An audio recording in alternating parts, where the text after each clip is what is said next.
মৰিগাঁও মধ্য অসমৰ এখন সৰু চহৰ। ব'লকচোন আজি আমি যাওঁ মৰিগাঁও চহৰলৈ। মই বৰ্তমান গুৱাহাটীৰ পৰা জাগীৰোড হৈ মৰিগাঁওলৈকে গৈ আছোঁ। এয়া আপোনালোকে দেখিবলৈ পাৰিছে মই মৰিগাঁও চহৰত প্ৰৱেশ কৰিলোঁ। মৰিগাঁও চহৰত সোমোৱাৰ পাছত তিনিটাকৈ পুলিচ পইণ্ট পোৱা হয়। এইটো হৈছে প্ৰথমটো পুলিচ পইণ্ট আৰু এয়া আপোনালোকে দেখিবলৈ পাৰিছে এইটো হৈছে দ্বিতীয়টো পুলিচ পইণ্ট আৰু এই দ্বিতীয় পুলিচ পইণ্টৰ কাষেৰে এনেদৰে আপোনালোকে দেখিবলৈ পাৰিছে এই ঠাইখিনিক কয় মৰিগাঁও বিহুতলী আৰু এই বিহুতলীৰ পৰা এই ৰাস্তাৰে SP অফিচ, DC কোৰ্ট আৰু মৰিগাঁও ষ্টেডিয়ামলৈকে যাব পাৰি। আৰু এই বিহুতলীৰ কাষতে বহিব পৰাকৈ আছে এখন পাৰ্ক আৰু এয়া আপোনালোকে দেখিবলৈ পাৰিছে এই পাৰ্কখনৰ নাম হৈছে পদুম পুখুৰী পাৰ্ক। মৰিগাঁও চহৰৰ পৰা এনেদৰে 37 কিলোমিটাৰ গ'লেই আমি পামগৈ নগাঁও চহৰ। আপোনালোকে ওপৰৰ বৰ্ডত দেখিবলৈ পাৰিছে 39 কিলোমিটাৰ মৰিগাঁও চহৰৰ পৰা গ'লেই আমি পামগৈ পবিতৰা অভয়াৰণ্য আৰু এইখন হৈছে মৰিগাঁও কলেজ। আৰু এনেদৰে এইবাৰ এয়া আপোনালোকে দেখিবলৈ পাৰিছে এইটো মৰিগাঁৱৰ তৃতীয়টো পুলিচ পইণ্ট। মই প্ৰথমে গুৱাহাটীৰ পৰা জাগীৰোড হৈ মৰিগাঁও চহৰলৈকে সোমোৱাৰ দৃশ্যসমূহ দেখুৱাইছিলোঁ আৰু এইবাৰ নগাঁৱৰ পৰা মৰিগাঁও চহৰলৈকে সোমোৱাৰ দৃশ্যখিনি দেখুৱাইছোঁ। এয়া হৈছে মৰিগাঁও চহৰৰ মাজমজিয়া।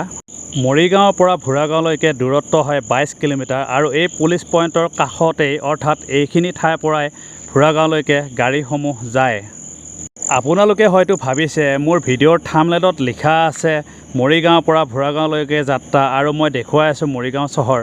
আচলতে মৰিগাঁও চহৰৰ অলপ দৃশ্য আপোনালোকক দেখুৱাবলৈ চেষ্টা কৰিলোঁ আৰু মৰিগাঁৱৰ পৰা এনেদৰে অহাৰ পাছতে আমি এয়া আপোনালোকে দেখিবলৈ পাৰিছে এইখিনি ঠাই হৈছে বাচনা ঘাট। এনেদৰে চিধা গ'লে আমি জাগীৰোড হৈ গুৱাহাটী পামগৈ আৰু এইখিনি ঠাইৰ পৰাই এনেদৰে এই ৰাস্তাৰে ভোৰাগাঁওলৈকে যাব পাৰি আৰু এনেদৰেই ভোৰাগাঁওলৈকে 22 কিলোমিটাৰ যোৱাৰ পাছত আমি পামগৈ ভোৰাগাঁও। আৰু আপোনালোকে এইখন গেট দেখিছে এইফালে যায় নটুৱা গাঁও আৰু বাওঁফালে এনেদৰে চিধা গ'লেই পায় ভোৰাগাঁও। এইখিনিতে আছে মৰিগাঁৱৰ ডিষ্ট্ৰিক্ট জেল আৰু ঠাইখিনিৰ নাম হৈছে মানিকপুৰ আৰু এয়া হৈছে মানিকপুৰ চাৰিআলি।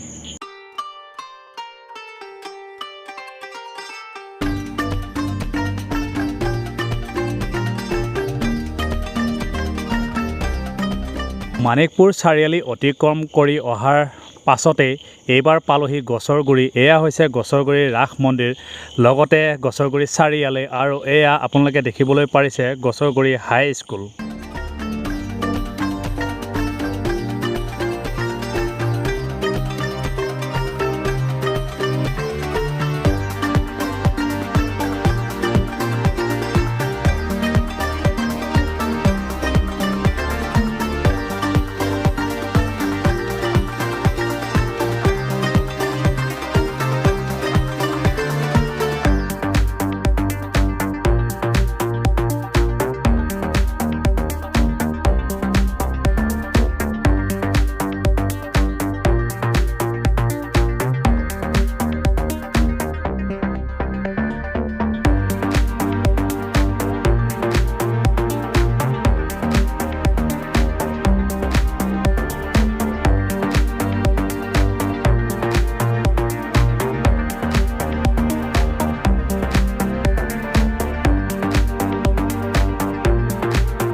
মৰিগাঁও চহৰৰ পৰা 16 কিলোমিটাৰ অহাৰ পাছত আমি পালোহি এয়া গেৰুৱা আৰু এইখিনি হৈছে গেৰুৱা চাৰিআলি।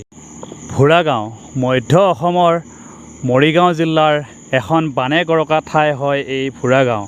আপোনালোকে এতিয়া মোৰ ভিডিঅ'ত দেখিবলৈ পাৰিছে ৰাস্তাৰ দুই কাষে সেউজীয়া পথাৰ, কিন্তু বানপানীৰ সময়ত এই পথাৰসমূহ চাৰিওপিনে পানী আৰু এই অঞ্চলৰ মানুহসমূহ যথেষ্ট কষ্টত জীৱন নিৰ্বাহ কৰিবলগীয়া হয় এই বানপানীৰ সময়ত।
মৰিগাঁৱৰ পৰা সম্পূৰ্ণ পকী পথেৰে আহি সুন্দুবাৰ পোৱাৰ পাছতে এইবাৰ আমি পালোহি বৰদোবা টোপ। আৰু আপোনালোকে দেখিবলৈ পাৰিছে এইখিনিৰ পৰাই আৰম্ভ হয় এটি প্ৰকাণ্ড মথাউৰি, যাৰ বাবে এই ভোৰাগাঁও অঞ্চলৰ ৰাইজৰ ইমানেই কষ্ট হয় যে অকণমান বৰষুণ আৰু অলপ যদি বেছিকৈ ৰ'দ দিয়াৰ সময়ত যথেষ্ট ধূলি আৰু বৰষুণৰ সময়ত বহুতো বোকা হয়, আৰু তাৰ বাবে এই অঞ্চলৰ ৰাইজসমূহৰ যথেষ্ট কষ্ট হয়। পথৰ এই অৱস্থা দেখি আপোনালোকেও নিশ্চয় ধৰিব পাৰিছে কিমান কষ্টকৰ হ'ব পাৰে এই পথত যাত্ৰা কৰা।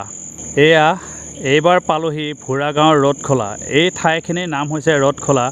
আৰু এই যে দেখিছে এই ঠাইসমূহত প্ৰতি বছৰে ইমানেই বানপানী হয় যে বানপানীৰ পৰা নিৰাপদ স্থান বিচাৰি এই অঞ্চলৰ মানুহসমূহ এই মথাউৰিৰ ওপৰতে ঘৰ বনাই থাকিবলগীয়া পৰিস্থিতি হয়।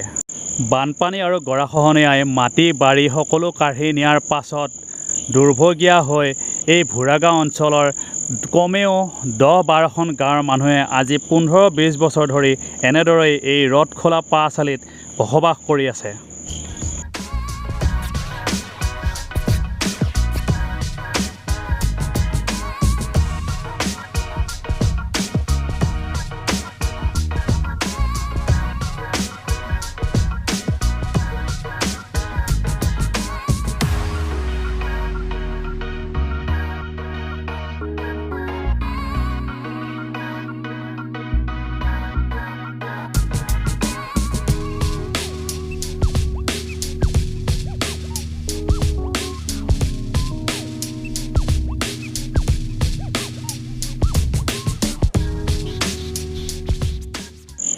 এনেদৰে আহি এইবাৰ পালোহি ভোৰাগাঁৱৰ পাঁচালি, আৰু এয়া পাঁচালি বজাৰৰ দৃশ্য।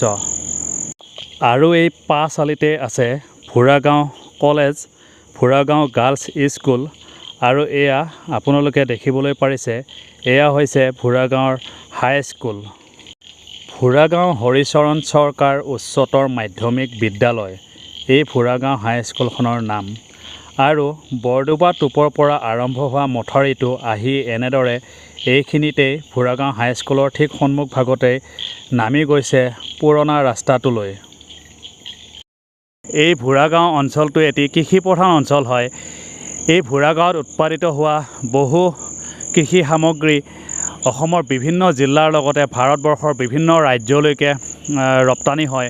তাৰ ভিতৰতে যদি আমি চাবলৈ যাওঁ মৰাপাট, মাকৈ আৰু তৰমুজৰ খেতি বৰ্তমান যিটো অত্যাধিকভাৱে আমাৰ ভোৰাগাঁও অঞ্চলৰ পৰা অসমৰ বিভিন্ন ঠাইলৈকে ৰপ্তানি হয়। তাৰ পাছতো এই ভোৰাগাঁও অঞ্চলটোক কিয় আমাৰ প্ৰতিখন চৰকাৰে ইমান অৱহেলাৰ দৃষ্টিৰে চাই আমি আজিলৈকে বুজি নাপালোঁ। এতিয়াও আমাৰ এই ভোৰাগাঁও অঞ্চলৰ ৰাইজে এটাই বিচাৰে যেন চৰকাৰে আমাৰ এই গৰাখহনীয়াৰ এটি স্থায়ী প্ৰতিৰোধ কৰি আমাৰ ভোৰাগাঁও অঞ্চলৰ বাসী ৰাইজক থাকিবলৈ এটি সম্পূৰ্ণ নিৰাপত্তা দিয়ে। তাকেই আমি ভগৱানৰ ওচৰত প্ৰাৰ্থনা কৰাৰ লগতে চৰকাৰলৈকে আহ্বান জনাওঁ। অৱশেষত মৰিগাঁও চহৰৰ পৰা 22 কিলোমিটাৰ অহাৰ পাছত এয়া পালোহি ভোৰাগাঁও, আৰু এয়া হৈছে ভোৰাগাঁৱৰ চাৰিআলি। আপোনালোকে বহুতে হয়তো মৰিগাঁও নামটো শুনিছে, কিন্তু আজিলৈকে ভোৰাগাঁও নামটো শুনা নাই। আৰু সেয়েহে মই মোৰ এই ভিডিঅ'টোৰ যোগেদি মৰিগাঁও জিলাৰ পৰা ভোৰাগাঁৱলৈকে যোৱাৰ সমগ্ৰ যাত্ৰা পথৰ কিছু অংশ দেখুওৱাৰ লগতে ভোৰাগাঁও অঞ্চলৰ বিষয়ে এই দুই এটা কথা জনাবলৈ চেষ্টা কৰিলোঁ। আপোনালোকে ভিডিঅ'টো চাই কেনে পালে বাৰু? যদি ভিডিঅ'টো চাই ভাল পালে তেন্তে লাইক, কমেণ্ট আৰু শ্বেয়াৰ কৰি দিব। আৰু যিসকলে মোৰ চেনেলটো পোনপ্ৰথমবাৰৰ কাৰণে চাইছে, আশা কৰোঁ সকলোৱে যেন মোৰ চেনেলটো ছাবস্ক্ৰাইব কৰি লয়। এনেধৰণৰ ভিডিঅ' মই আপোনালোকক আগলৈকে দি যাবলৈ চেষ্টা কৰি যাম।